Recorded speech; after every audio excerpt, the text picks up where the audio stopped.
मत होइए निराश, आपकी हर बीमारी का इलाज है बस आप ही के पास। मैं पंकज अंगवार, न्यूट्रिशन एंड वेलनेस का एक्सपर्ट, बताऊंगा कि कैसे। नमस्कार साथियों, आज हम विटामिन डी के बारे में बात करेंगे। जब हम स्कूल में होते हैं तब हमें विटामिन डी के बारे में बताया जाता है कि ये हमें धूप से मिलता है, ये सनसाइन विटामिन है। और उस समय ये भी बताया जाता है कि विटामिन डी की कमी से एक बीमारी होती है जिसका नाम होता है रिकेट्स। बहुत सारे लोग शायद भूल भी गए होंगे। रिकेट्स जनरली एक बच्चों की बीमारी है जिसमें उनके हाथ पैर टेढ़े हो जाते हैं, उनका विकास ठीक से नहीं होता है। लेकिन मैं यहाँ आपको बता दूं कि विटामिन डी का संबंध सिर्फ रिकेट्स तक नहीं है, ये बहुत महत्वपूर्ण विटामिन है।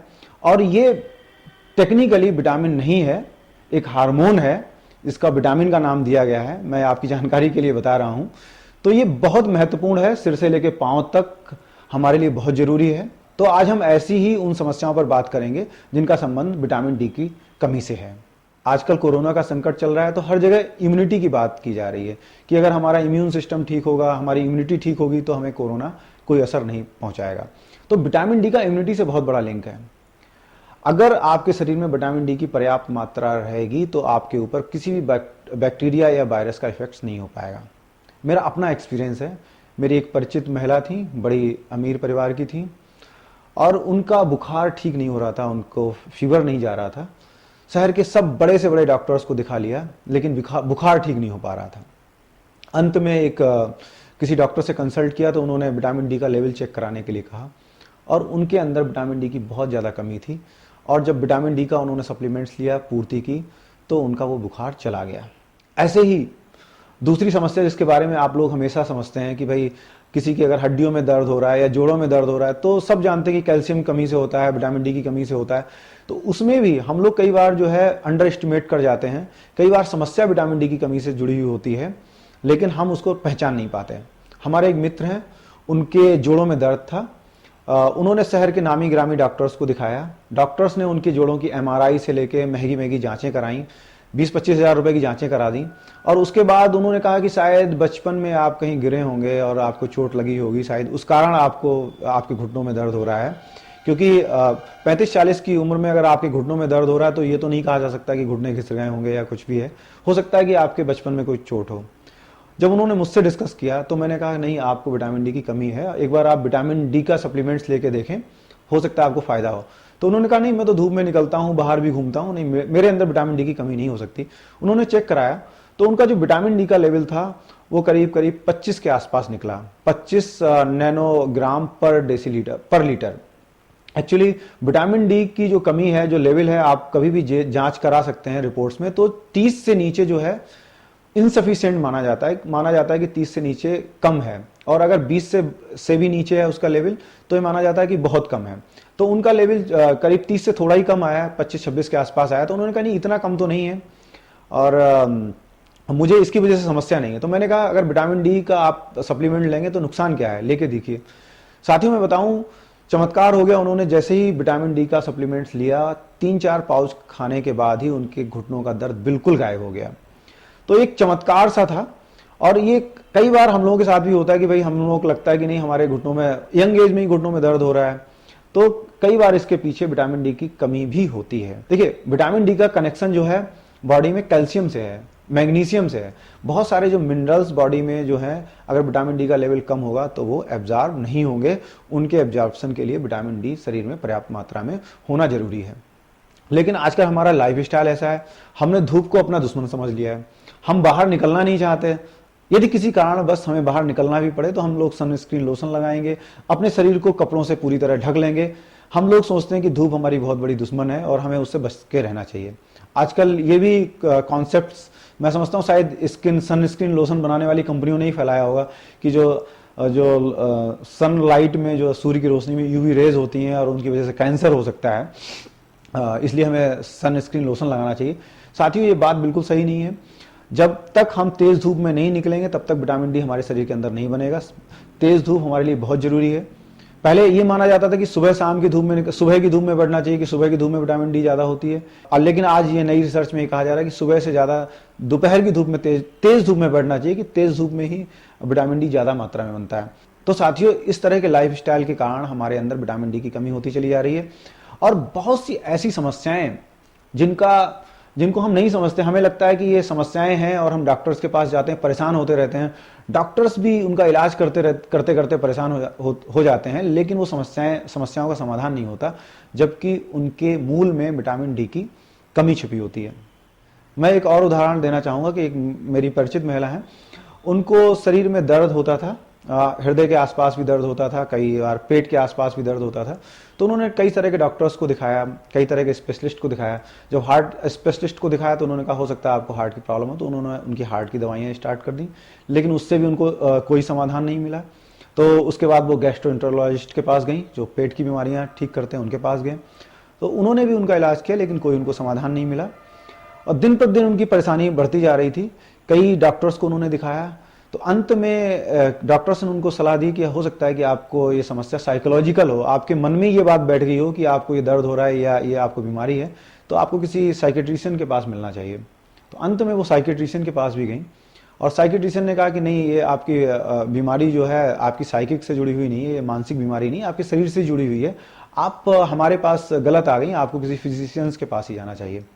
संयोग से उनकी किस्मत ठीक रही होगी, एक डॉक्टर मिल गए, उन्होंने उनकी विटामिन डी का लेवल चेक कराया और उनकी विटामिन डी का लेवल बहुत कम था, और जैसे ही उन्होंने विटामिन डी का सप्लीमेंट लिया, उनकी विटामिन डी पूरी हुई, उनकी बीमारी छूमंतर हो गई। तो ऐसी बहुत सी बीमारियां हैं, जैसे बॉडी में अगर कहीं पेन हो रहा है और आपको पकड़ में नहीं आ रहा क्यों हो रहा है, तो उसके पीछे विटामिन डी की डिफिशियंसी हो सकती है। इवन अगर आपके अस्थमा के अगर आपको अटैक पड़ रहे हैं, सिम्टम्स ज़्यादा बढ़ रहे हैं अस्थमा के, तो उसमें भी विटामिन डी का आपको लेवल चेक कराना चाहिए। विटामिन डी की कमी से भी के कारण भी जो है स्थिति खराब हो सकती है। पेट की बीमारियां, अल्सरेटिव कोलाइटिस जिसको ऑटो इम्यून डिजीज भी बोलते हैं, या पेट की अन्य बीमारियां भी जो क्रोहन्स डिजीज है, या जिसको हिंदी में संग्रहणी कहते हैं। पेट अगर खराब रहता है, पेट में अल्सर है और वो पकड़ में नहीं आ रहा है, उसके पीछे भी विटामिन डी की कमी हो सकती है। आप बार बार अगर इलाज करा रहे हैं, चीज़ें ठीक नहीं हो रही हैं, तो एक बार विटामिन डी जरूर चेक करा के देख लीजिए। हो सकता है कि विटामिन डी की कमी की वजह से भी आपको वो समस्याएं हो रही होंगी। मैं एक और उदाहरण देना चाहूँगा। मेरे एक मित्र थे, उनको अकारण डिप्रेशन रहने लगा। कोई कारण नहीं था उनके जीवन में, लेकिन उनको बड़ा लगता था कि उनको डिप्रेशन सा है, सर में भारीपन सा है। कोई कारण समझ में नहीं आ रहा था कि क्यों हो रहा है आखिर। तो उन्होंने भी विटामिन डी का, जब मैंने उन्हें सलाह दी, उन्होंने विटामिन डी का चेकअप कराया और उनकी जब विटामिन डी काफ़ी कम मात्रा में निकली और उन्होंने विटामिन डी सप्लीमेंट्स लिए, उनको बहुत फायदा हुआ।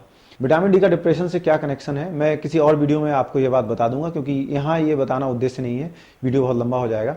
तो मेरा यहाँ बताना उद्देश्य है कि आप किसी भी ऐसी बीमारी से जूझ रहे हैं जिसका कोई समाधान नहीं मिल रहा है, उसके पीछे विटामिन डी की डिफिशियंसी भी हो सकती है। उसका आजकल नई रिसर्च में ये भी सामने आया है कि कैंसर का भी डायबिटीज से लिंक है। कुछ लोगों का मानना है कि नहीं, इससे कोई इफेक्ट नहीं है, लेकिन ये देखा गया है कि जिनमें विटामिन डी का स्तर कम होता है उनमें कैंसर होने की संभावनाएं बहुत ज़्यादा पाई जाती हैं और कैंसर जो है विकराल रूप धारण कर लेता है। तो साथियों, मैंने पहले ही बताया कि विटामिन डी का संबंध जो है इम्यूनिटी से है। यदि आपको ऑटो इम्यून डिजीज है, जिसमें हमारी जो इम्यूनिटी है वो हमारे खिलाफ काम करने लगती है, तो उसमें भी विटामिन डी का बहुत बड़ा रोल है। यदि ऑटो इम्यून डिजीज जैसे सोराइसिस एक ऑटो इम्यून डिजीज है, उसमें भी अगर आपको सोराइसिस है तो उसमें भी आप विटामिन डी सप्लीमेंट लीजिए, विटामिन डी का चेकअप कराइए। ऑटो इम्यून डिजीज जैसे रूमेटॉइड अर्थराइटिस, उसमें भी आप विटामिन डी का सप्लीमेंट लीजिए, आप जरूर चेकअप करा के देखिए कि कहीं लेवल ज़्यादा कम तो नहीं है। ऑटो इम्यून डिजीज जैसे पेट की जो बीमारियां, क्रोहन्स डिजीज या अल्सरेटिव कोलाइटिस, वो भी ऑटो इम्यून होती हैं। तो उन सारी, अगर इन सब बीमारियों से आप ग्रसित हैं तो एक बार विटामिन डी का चेकअप जरूर कराइए। एक बात और, अगर आपका वजन ज़्यादा है, आपके शरीर के अंदर बहुत ज़्यादा फैट है, उस स्थिति में भी आप विटामिन डी का चेकअप कराइए। हो सकता है उसका कारण विटामिन डी की डिफिशियंसी भी हो। अब विटामिन डी का कितना लेवल होना चाहिए? विटामिन डी देखिए, अगर 30 से कम है तो आपको विटामिन डी की पूर्ति करना जरूरी है। 30 का मतलब 30 नैनोग्राम पर लीटर होता है, जो आप जब भी आप लैब में चेक कराएंगे तो वहां आपका लिख के आ जाएगा कि कितना लेवल होना चाहिए। तो 30 से 100 के बीच में, 30 से 120 तक हेल्दी लेवल माना जाता है। तो 30 से अगर 120 तक अगर विटामिन डी है तो आपका विटामिन डी का स्तर सही है। लेकिन मेरा मानना है कि ये करीब करीब 50 के आसपास रखना चाहिए। ये भी माना जाता है कि विटामिन डी टॉक्सिक होता है। बहुत सारे लोग विटामिन डी के सप्लीमेंट इसलिए नहीं लेते, उन्हें लगता है कि विटामिन डी का सप्लीमेंट लेंगे तो कहीं मात्रा ज़्यादा बढ़ेगी तो ये टॉक्सिक हो जाएगा। साथियों, विटामिन डी की टॉक्सिसिटी इतनी बड़ी प्रॉब्लम नहीं है, क्योंकि विटामिन डी का लेवल इतना कम है हमारे शरीर के अंदर कि आप अगर आप 2-4 दिन सप्लीमेंट ले लेंगे, 2-4 बार ले लेंगे, तो वो टॉक्सिसिटी के लेवल तक नहीं पहुंचेगा। तो समस्या कम होना है, समस्या ज़्यादा होना नहीं है। और बाजार में आजकल आप लैब में, पैथोलॉजी लैब में उसका टेस्ट अवेलेबल है। तो आप जब विटामिन डी की कमी हो तो सप्लीमेंट्स लेना शुरू कीजिए, और उसके बाद कुछ दिन लेने के बाद जो है आप अपना लेवल चेक करा लीजिए। अगर 120 से ऊपर हो रहा है तो विटामिन डी के सप्लीमेंट्स लेना बंद कर दीजिए। साथियों, विटामिन डी के सप्लीमेंट्स मैं खुद भी लेता रहता हूँ, मेरा खुद का भी अपना एक्सपीरियंस है विटामिन डी लेने का। जनरली बाजार में 60,000 IU का पाउच आते हैं, जिनकी ये डोज बताई जाती है कि वीकली एक बार लेना है। ये बाजार में सिप्ला व कैडिला कंपनी के आते हैं, मिल जाते हैं। सिप्ला व कैडिला का पाउच जो है 30 से 45 रुपए के आसपास मिलता है, लेकिन इसका सबसे अच्छा सोल्यूशन ये है कि आप जेनरिक मेडिसिन स्टोर पे चले जाएं, वहाँ पे ये 8 रुपए के आसपास मिल जाता है। तो 60,000 IU का जब भी आप सप्लीमेंट लें या कमी पूरी करें तो 60,000 IU का पाउच लें, और 60,000 IU का पाउच जो है वीकली, उसकी वीक में एक बार डोज है। लेकिन यदि आपके अंदर ज़्यादा कमी है तो वीक में आप 2 बार भी ले सकते हैं, 3 बार भी ले सकते हैं। अगर आपका लेवल 20 से कम है तो आप वीक में 2 बार ले लीजिए, 2 या 3 बार ले लीजिए। उसके बाद जो है मेंटेन करने के लिए वीक में एक बार लेते रहें। कम से कम अगर आपका लेवल अगर आपका 20 है या 20 या 25 है, तब जब आप 10 पाउच ले लेंगे तब आपका विटामिन डी का लेवल 35 से 40 के आसपास पहुंचेगा। मैंने जब टेस्ट कराया था तो मेरी विटामिन डी का लेवल जो था 27 के आसपास था, और जब मैंने 10 पाउच ले लिए, 2 महीने के अंदर मैंने 10 पाउच ले लिए थे, तो 10 पाउच लेने के बाद मेरा विटामिन डी का लेवल करीब 38 के आसपास पहुंचा। ये पर्सन टू पर्सन डिपेंड करता है, जरूरी नहीं कि सबके साथ ऐसा ही हो। तो आप अच्छा ये है कि आप चेक करा लें विटामिन डी सप्लीमेंट्स लेने के बाद। लेकिन यदि आप पैसा खर्च करना नहीं चाहते हैं, विटामिन डी तो फ्री में उपलब्ध है, और मैं भी कहूंगा कि जब फ्री में उपलब्ध है तो क्यों किया जाए। अगर यदि आपके पास समय है तो आप धूप में पर्याप्त मात्रा में बैठिए। धूप में जितना बॉडी को अनकवर करके बैठेंगे उतना ही अच्छा है। आप पीठ के बल लेट जाइए, और पीठ को आप धूप में कम से कम आधा घंटे के लिए, आधा घंटे से कम कुछ नहीं होगा, कम से कम 15 से 20 मिनट में हमारी सेल्स एक्टिवेट होना शुरू होती हैं विटामिन डी के बनाने के लिए। तो यदि आपको धूप से विटामिन डी लेना है तो तेज धूप में बैठें, कम से कम 10 बजे की बाद की धूप में। सुबह की 8 बजे की धूप से कुछ नहीं होगा। 8 बजे की धूप में बैठना है तो कम से कम आपको 1-1.5 घंटा बैठना पड़ेगा। अच्छा यह है कि 10-11 बजे की धूप के बाद बैठें, और आधा घंटा तेज धूप में पीठ के बल, पीठ सूरज की तरफ कर दें, और उस पर कोई कपड़े वपड़े ना हो, और आधा घंटे बैठें। तो अगर वीक में आप 2 बार धूप में आधा घंटे के लिए बैठते हैं तो आपका एक पाउच जो 60,000 IU का लेते हैं, लगभग उतनी विटामिन डी आपको मिल जाएगी। तो अच्छा है कि आप धूप में रहें। दूसरा, विटामिन डी के लिए अगर यदि आप कॉड लिवर ऑयल लेते हैं तो कॉड लिवर ऑयल भी बहुत अच्छा सोर्स है, लेकिन कॉड लिवर ऑयल आपको डेली लेना पड़ेगा। पर डे आप कम से कम 4 गोलियां लेनी पड़ेंगी, लंबे समय तक लेनी पड़ेंगी, तभी आपको विटामिन डी का लेवल ठीक हो पाएगा। लेकिन अच्छा ये है कि पहले आप किसी पाउच लेके अपना जो है लेवल ठीक कर लें, लेकिन उसको मेंटेन रखने के लिए कॉड लिवर ऑयल को ले सकते हैं। दूध में भी विटामिन डी होता है, लेकिन विटामिन डी की पूर्ति के लिए मैं आपको दूध रिकमेंड नहीं करूंगा, क्योंकि दूध में इतना विटामिन डी नहीं होता है कि जो आपकी पूर्ति कर सके। तो विदेशों में, बहुत सारे देशों में, अमेरिका में तो विटामिन डी फोर्टिफाइड करके दूध बेचा जाता है। जो मार्केट में वहाँ दूध आता है तो विटामिन डी वो उसमें मिला देते हैं जिससे कमी ना हो। लेकिन दूध में नेचुरली विटामिन डी होता है, लेकिन इतना नहीं होता कि आपकी अगर आपकी डिफिशियंसी है आपके अंदर, उसकी पूर्ति कर सके। साथियों, आप समझ चुके होंगे कि विटामिन डी हमारे लिए कितना महत्वपूर्ण है, और ये भी समझ चुके होंगे कि इसकी पूर्ति किस तरह से करनी है। लेकिन विटामिन डी के बारे में इतनी बातें हैं जो एक वीडियो में बता पाना संभव नहीं था, इसलिए मैं एक और वीडियो बताऊंगा जिसमें मैं ये बताऊंगा कि विटामिन डी का डायबिटीज से क्या कनेक्शन है। यदि आप डायबिटिक हैं या डायबिटीज से बचना चाहते हैं तो वह वीडियो अवश्य देखें।